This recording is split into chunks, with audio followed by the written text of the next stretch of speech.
This is Dan Dicks here reporting for Press for Truth, coming at you here today with an important update about this so-called Russian disinformation campaign that was using influencers in the field of alternative media to allegedly spread disinformation. Now, in case you didn't know, Lauren Southern has been summoned by the Canadian Parliament to testify in front of this Standing Committee on Public Safety and National Security, and she absolutely slayed these people who were engaging in what essentially could amount to nothing more than a witch hunt. It was absolutely a brilliant masterclass in how to deal with this type of situation. If you're not familiar with the story, guys, I reported on it when it broke back in September. Russiagate 3.0 begins. The U.S. Department of Justice has accused several conservative influencers of unwittingly working for a Kremlin-funded media outlet, according to a federal indictment that alleges that a Tennessee-based media company, later identified as Tenet Media, received nearly $10 million from employees of a Russian state-backed media company, Russia Today, as part of a scheme to create and distribute content to U.S. audiences with hidden Russian government messaging. Russian meddling was the theme in 2016 after Trump got in. It was the same in 2020 with the Hunter Biden laptop conspiracy.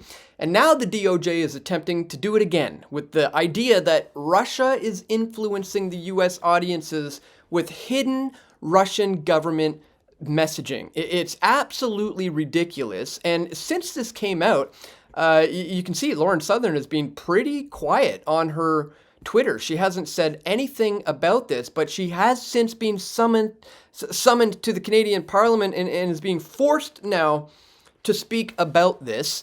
The full video was recently just posted here by Viva Fry, who says, here's the full hearing of Lauren Southern answering questions from Parliament about Russian disinformation, the Tenet Media scandal. Recall the Russian Tenet Media nonsense. Two alleged RT representatives indicted for allegedly financing Lauren Chen's Tenet Media to propagate Russian disinformation through popular right-wing commentators. Lauren Chen was subpoenaed by Parliament. She basically pleaded the Canadian equivalent of the Fifth, just saying no comment to pretty much every question. Lauren Southern didn't. She answered, and she was amazing. It is a must-watch. Not just because it's an Orwellian, Kafka-esque nightmare, but because it highlights how utterly stupid, corrupt, and incompetent our elected officials are. Like, they are truly stupid. Truly the bottom of the barrel, unintelligent, lazy bureaucrats. And indeed, he nailed it, guys. So today we're going to cover some of the highlights of this hour-long incredible masterclass in how to totally slay these politicians, where she reveals a lot of very interesting information, including the fact that she was contacted and had CSIS agents show up at her house and ask her to become an informant. When she refused to do so, they began to harass her and make threats to her family, guys. This is pretty huge news. So we're going to break it all down in this video. Really quickly though, before we do, guys, I'd ask that you check me out here at subscribestar.com/pressfortruth if you appreciate my efforts to continuously bring you guys this type of information. Once again, here is where you can sign up for $5 a month or $10 or $20. Whatever is within your means, guys, is very, very greatly appreciated. I simply can't continue to do this work without the support that comes directly from you, the viewers, guys. So if that kind of a relationship is something that you appreciate, please check that top link in the description below to where you can find me on subscribestar.com/pressfortruth. All right, guys, in case you didn't know, Lauren Southern and I go back a long time. This is us almost 10 years ago now. When I first met her in 2015, she was a young 19-year-old journalist at the time, and I saw a lot of potential in her. So I contacted her and I met up with her. I did this interview with her back in 2015 talking about, you know, she's anti-feminist while also being a libertarian. And I remember at the time there was a little bit of a rift between her and the leader of the Libertarian Party. So I had invited the both of them to come onto my show and to kind of hash out and settle their differences, and they did. It was great. From there, the following year here in 2016, Lauren joined me in Germany to cover the annual Bilderberg conference. That was pretty interesting, and we've done a lot together since. Here we are in 2018. We were both speaking at a conference in Acapulco, Mexico called Anarchapulco. Here's my wife looking very, very excited to meet Lauren Southern. And I mean, rightly so, because she's absolutely killing it. The first time we ever did some like a street action type of thing together was back in 2016. I put this one out: Social Justice Warriors Piss on Your Free Speech. Lauren Southern Attacked. By the way, guys, that's been deleted from YouTube, as you can see, but if you go to altcensored.com and you do a search for that title, you will find the video right here. And as you see, it went pretty mega viral back then, getting 830,000 views, almost getting 1 million views before being terminated by YouTube. But the point is, she's been a powerhouse superstar since the very first time I recognized her potential, back when she was just a young 19-year-old journalist starting out on her own. And now, guys, just watch how she handled herself here, surrounded by a bunch of parliamentarians grilling her over this nonsense Russian disinformation meme that has been going on since 2016 and has been proven time and time again to be a giant nothing burger. This is just a huge waste of time. And she absolutely makes that, reveals that throughout this entire interrogation. So let's watch a little bit of some of the best moments together. This is from Viva Fry's upload of the full hearings. And let me just play for you her opening statement, because it's important for context if you're not familiar with the story. So here's her opening statement to this, 20 or 30 parliamentarians who are about to grill her on this issue. So listen closely. Honorable Chair, esteemed members of this committee, I would like to thank you for so enthusiastically inviting me to speak today. My name is Lauren Southern. I am a filmmaker, a YouTuber, and a proud Canadian. In late 2023, I was contracted to make weekly videos by a startup company called Tenet Media. Then recently, the U.S. Department of Justice released an indictment which alleges the founders of Tenet created the company in conjunction with 2 Russian citizens, with funding ultimately originating from the Russian government. Per the indictment, the founders of Tenet Media deceived the personalities they contracted regarding their alleged source of funding. I'll make a few points clear at the outset. At no point in my involvement with Tenet did I ever have knowledge of the allegations in the indictment. And 2, the only person who ever had any creative control over my videos was me. No one from Tenet or anywhere else ever dictated what topics I covered or what opinions I held. I always seek to fight disinformation in all of its forms, and therefore I have a duty to inform this committee that disinformation has been spreading within these very walls. Some in the media and even witnesses to this committee have attempted to paint a picture of Tenet as a hugely influential player in the political media landscape. This, frankly, is just not true. A previous witness to this committee, who went unchallenged, stated that Tenet Media controlled a network of over 16 million subscribers. This is not true. On their largest platform, YouTube, Tenet had barely over 300,000 subscribers.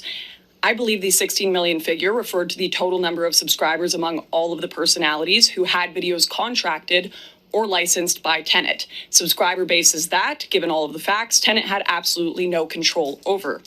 To claim that Tenet controlled those subscribers would be like claiming that a TV network had influence over the United States presidency because they air reruns of The Apprentice.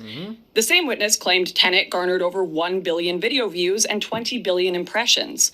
I have absolutely no idea where those numbers came from. Very readily available public data shows that on its largest platform, YouTube, Tenet received only 16 million total views. Based on the witness's specious numbers, he asserted that Russia received extraordinary value for their money.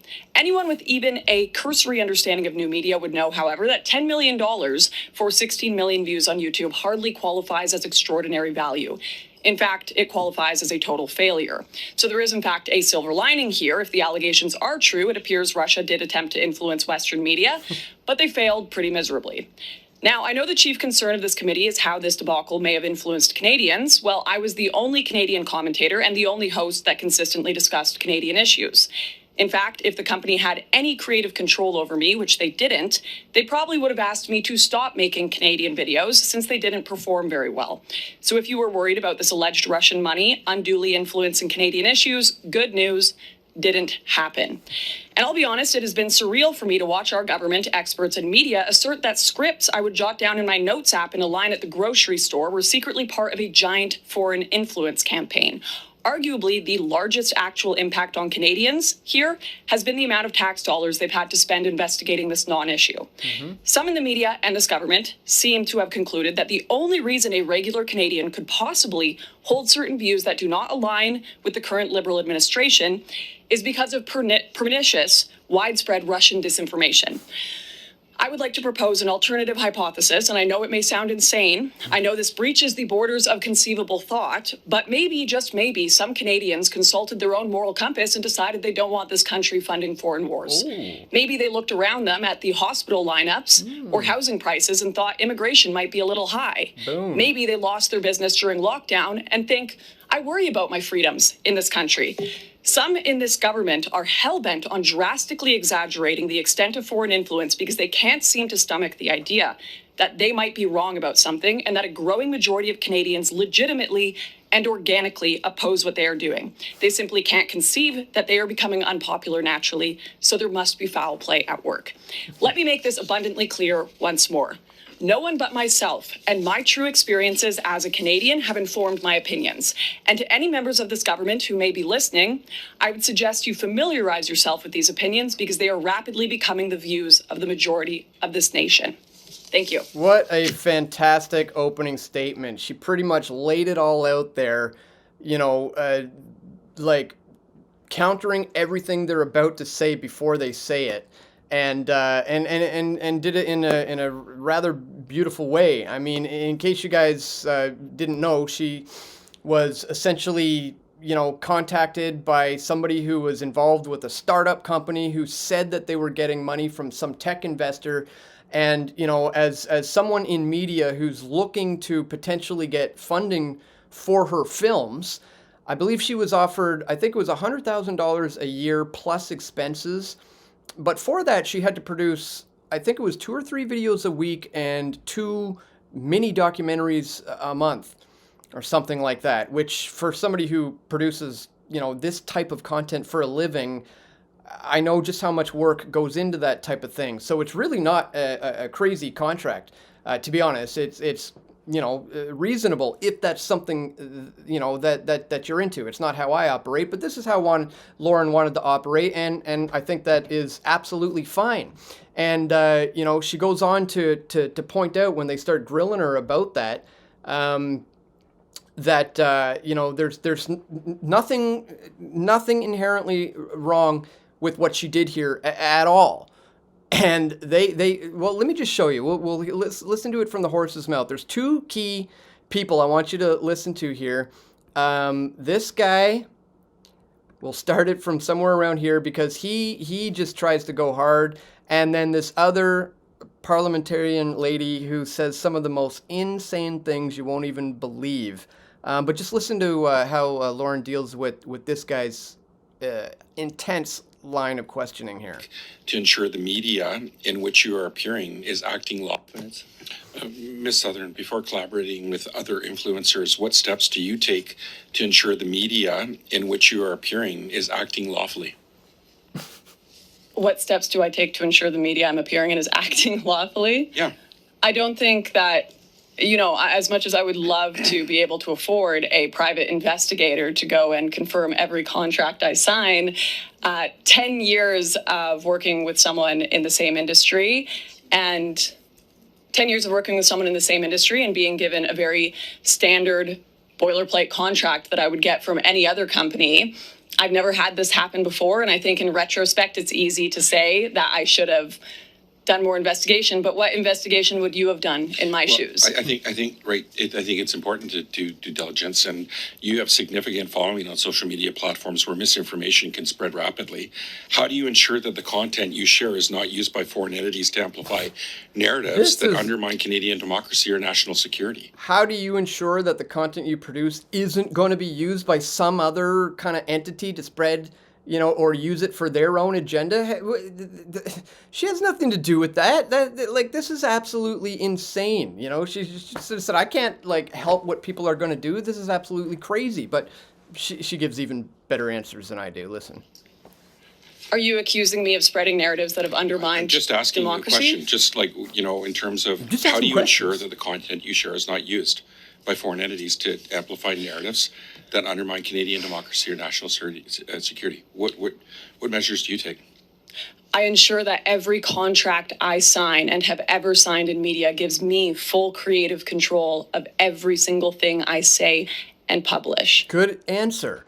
If she has full 100% creative control of every single thing she says, then it doesn't matter what anybody does with the content.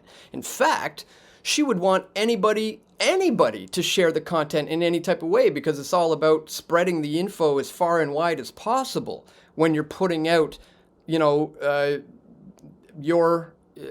piece. So this is just crazy. That's how I ensure it. Good answer. There's concerns that individuals or groups may be unintentionally aiding foreign governments in spreading divisive narratives. How do you respond to allegations that your online content has been used to further Russian propaganda or influence Canadian public opinion? This has nothing to do with me. As far as I'm aware, just this month, this is a brilliant Prime Minister answer. Justin Trudeau announced a pause to immigration, or a decrease in immigration for the next 3 years, citing unsustainable growth. This is one of the critiques that has been my main critique on tenant media and off tenant media. And having it portrayed as Russian disinformation by this committee, or even aiding and abetting Russians, has been very interesting. I may understand I may have been right too early on this issue, and as so I must be socially punished by this regime. But although much too late, I happen to believe that Justin Trudeau is making the correct decision there, and I would hope that this committee wouldn't advocate Canadians stop drinking water or wearing seatbelts because someone with the last name Ivanov or Petrov suggested it was a good idea. Wow, absolutely brilliant. She's like, you're going to grill me on all this stuff that I've been saying, and you're saying that Russians can use it as disinformation, and now Justin Trudeau is coming out saying he made major mistakes on immigration. He had it wrong. What is that? Russian disinformation as well? That's not what we're asking about. Well, What that's is your not what we're stance on talking foreign about. interference in Canadian elections and political discourse? Do you believe there is a clear and present danger from foreign actors such as Russia? And if so, what responsibility do individuals like yourself bear in preventing the spread of foreign influence? Do you take I was any a responsibility? commentator for a channel who had full control over the videos I made, Yeah, and I what ensured don't they you were get about truthful. that? If you want to point to anything I've said that has been disinformation or aiding and I'm abetting, actually asking what you believe. Do you believe there is a clear and present danger from foreign actors such as Russia? And if so, what responsibility do you believe the individuals like yourself and your platform aid in preventing the spread of foreign influence? I think that it is rich that I am sat here and being asked what I have to do to stop foreign influence This is and a foreign great interference. As a Canadian citizen, well, we sit here with MPs like Jennifer O'Connell, who said boo-hoo to Conservatives who wanted actual elected politicians working with foreign governments to be exposed. I am a regular Canadian. So, sorry, I take it you don't take responsibility. I'm sorry, it's not your turn, Ms. O'Connell. I'm going to continue. How do you reconcile your business model, which prioritizes user engagement and raking in massive profits from clicks, with the necessity to protect users from harmful disinformation that can lead to real-world consequences like hate-based violence? How is anyone in this committee supposed to stop disinformation abroad if they can't stop it within this committee? Why wasn't Ben Scott, why wasn't he challenged when he cited false numbers about Tenet's views? Why wasn't he challenged when it was said that Tenet created the top podcast in the world, that they were getting billions of impressions? If we cannot stop disinformation within this committee, I'm sorry, but no one here is stopping disinformation coming from abroad or foreign interference. What Way to effects call do them you out. believe your content has on Canadians? I think I speak for the majority of Canadians. I think I speak for people who don't have a voice in this government. I think I speak for people who feel they have been censored and shut up for too long by the mainstream media, and I'm proud of it. Okay, so Good for her. Like, and I'm glad we're talking about how you personally feel. Can you speak about how you feel about your online content, since it was aiding in objectives that were planned, plotted, and executed in the Kremlin? Would you say that Justin Trudeau's reduction of immigration was aiding and abetting Brilliant. the Kremlin? Should he be pulled here because he had the same ideas that I had? I'm asking you, do you have any personal feelings that your online content was aiding in those objectives? I do not. I disagree with that. I think I have very normal opinions that were all coming from myself. No one told me to have my views. No one forced me to have my opinions. My opinions are based on living and growing up in this country. Okay. Have you ever been in direct or indirect contact with Russian government officials, organizations, or agents? It's just ridiculous what this I've guy's... spoken to RT before in the past. Absolutely Okay. insane. You can see how this is pretty much going to continue. He continues with the same line of questioning along the lines of like, have you done anything to mitigate against the fact that you are being used here? When she isn't even. The whole thing is a big giant nothing burger. Now, let me share with you one of the most craziest ones, because this lady literally accuses her of trying to attack the Jews. Watch this. This is wild. Several interviews there. Were you paid for those interviews? I was not paid to do any of those interviews.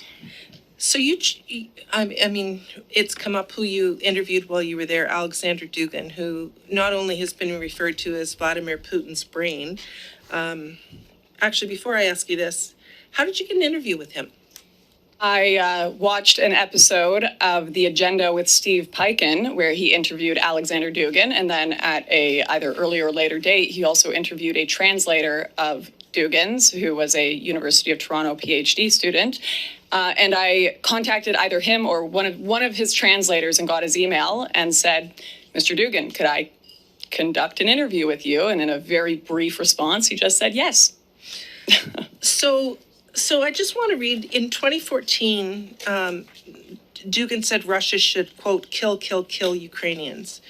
He's previously been involved with Pomyat, which has been described as the most significant anti-Semitic organization since Perestroika. He's expressed his admiration for the SS, adopting the alter ego named Hans Sievers, named after the war criminal, who was general secretary of a Nazi research institute that Heinrich Himmler established. I'm just curious. I know you've mentioned Steve Peikin a number of times, and I had limited time to look here, slightly different than the interview that you did. I'll just be honest. Why would you want to platform someone like that? She's like, why would you want to platform someone who's been quoted as saying, kill the Ukrainians, kind of alluding to trying to suggest, is this what you're trying to promote? Is this the kind of material you want to get out there? The exact same reason Steve Peikin did and TVO did, because he is an interesting geopolitical figure, and I was more right than I bargained for initially at how interesting he would get. When I watched the TVO interview and when I watched the work of Michael Millerman, one of his translators, they kind of figured these ideas of... Do you agree with his views on Ukraine? No. I don't think we should kill the Ukrainians. On the contrary, I think we should be trying to not kill anybody. Not a big fan of killing people, Ukrainian or otherwise. And do you prescribe to his anti-Semitic views? No. What? No, once again. You're interviewing me right now. Do you agree with all of my opinions? Good answer. No, I actually find some of them quite offensive. I'm just curious what a Canadian language is. Is that Ojibwe and Cree? Typically in Canada, our national languages are English and French. I kind of figured this was common knowledge in here, but... Totally schooling these Okay. Gotcha. Well, I guess, it's funny. I was just in the Baltic countries and met with the NATO Center of Excellence on Strategic Communications. And a lot of what you put out aligns perfectly with the type of Russian misinformation that I heard about, particularly around immigration. But anyway, that's just a comment. You have been Look at this lady. you keep referring to Steve Paikin and the fact that he did an interview with someone. You went to Russia, if I'm not mistaken, you were barred from going to the UK, is that correct? Yes, I was barred from going to the UK. And why was that? That was because I tried to set up a pride parade in Luton, and the Islamic population there typically are not a big fan of that. And I was told that it was stirring up hatred. And so you went to Russia to stir up hatred against Jews? What? I'm so sorry. What are you referring to? I like how she couldn't help herself but break out in laughter. Like, what did you just say? I went to Russia to stir up hatred against the Jews? Like, what? Is this for real? Are these people for real? Look who you deliberately made a trip to Russia to interview someone who is one of the most anti-Semitic people around. Is it just to be controversial? Is that, do you find that funny? What part? Yeah, I do find it funny that you were accusing me of taking a trip to Russia to stir up hatred around Jews when I don't think Jews came up once during my interview with Alexander Dugin. I don't know where you're getting that from. And once again, Steve Paikin conducted an interview with him. I guess you would have to make the same anti-Semitic accusation against TVO. Ms. Southern, his views are well known, and you deliberately went there, so you're basically trying to create chaos. Funny thing is, that's what they say Russia does with all the things that they do, is try to create chaos in society. That's so some mental it gymnastics, sounds like your twisting it all goal there. is to try and create chaos, and I don't get the sense that you have a lot of respect for Western liberal democracy as it is. So anyway, that's my time, Chair. She wants to have the last word. She's like, you know what? You don't respect anything. I think you just went there to cause trouble. You just want to. You hate the Jews. And I'm just going to leave it at that. What an absolute psycho, and I'm so glad Lauren handled that in the way she did, just laughing off this complete moron. Now, check out this part here where Lauren's asked about, if she's ever been contacted by agents, and this is where things get very, very interesting and revealing. Check this out. Psychological pressure on me to become an informant on this subject. Right. The RCMP or CSIS or This is any wild, type guys. of security service that you met further to that? So I have not been asked to reimburse any of that money, but I have been visited by CSIS, who quite frankly have been putting immense psychological pressure on me to become an informant on this subject and other subjects. Ultimately, I declined because I'm not looking to become an asset for foreign governments nor this government, and I did not like the way in which they threatened and stalked me. And I would like to know how much Canadians paid for that, by the way. She was threatened and stalked by CSIS for refusing to become an informant. That is massive. She gets into it in a little bit more detail. I believe it's somewhere right around here. Let me see. Great. Thank you. Thank you, Mr. Motz. Ms. CSIS came. Canadian or American law enforcement about your role in the Russian-run tenant media, Listen closely, given guys. the This is wild. U.S. indictment? Yes, as I mentioned, CSIS came to my house while I was making dinner for my child and tried to speak with me, but did so in a way that I was not comfortable with. And I have also, quite frankly, experienced quite a bit of harassment and stalking from them. When I told them I did not want to speak, they called me dozens and dozens of times. They found my gym. They told me that if I did not essentially become an informant for them, that I love being a mother, I love my child, and I would love to see him grow up and be there to provide for him, and it would be a shame if something happened to me. So I'm not too impressed with the state of law enforcement in this country right now, to be honest. Guys, this is serious, serious stuff. Just for speaking her opinion and being accused of being used as some sort of Russian disinformation agent, she had CSIS agents show up at her house, stalk her at her gym, threaten her with potential, violence, and harass her with, multiple phone calls and visits.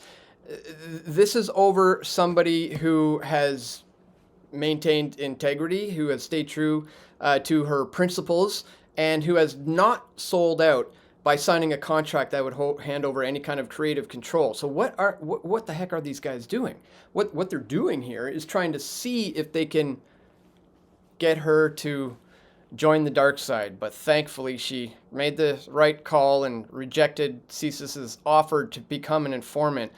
But this just goes to show how wild things are getting for the field of independent media here in Canada. You got like Lauren Southern being indicted by the DOJ, being interrogated by this parliamentary committee on public safety and national security, and it's like a huge, giant, nothing burger witch hunt, which I would have to agree with Viva Frei, who, the reason why I showed you this is because I think he said it well. It's a must watch, not because it's an Orwellian, Kafka-esque nightmare, but because it highlights how utterly stupid, corrupt, and incompetent our elected officials are.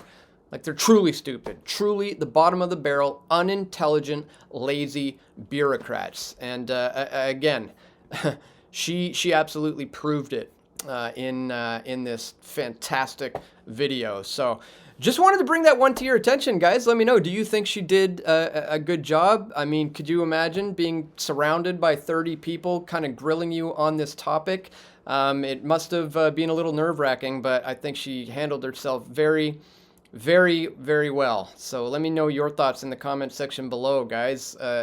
Crazy times that someone like Lauren has to even deal with this in the first place. But here we are.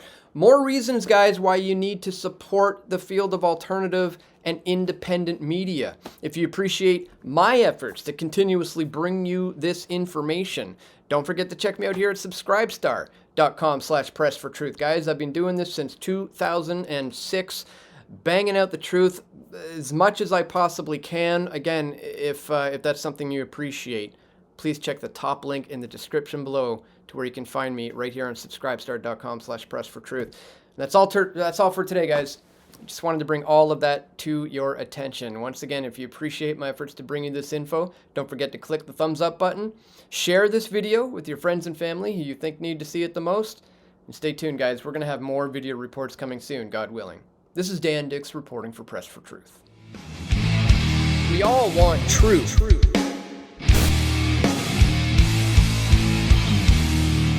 The truth will set you free.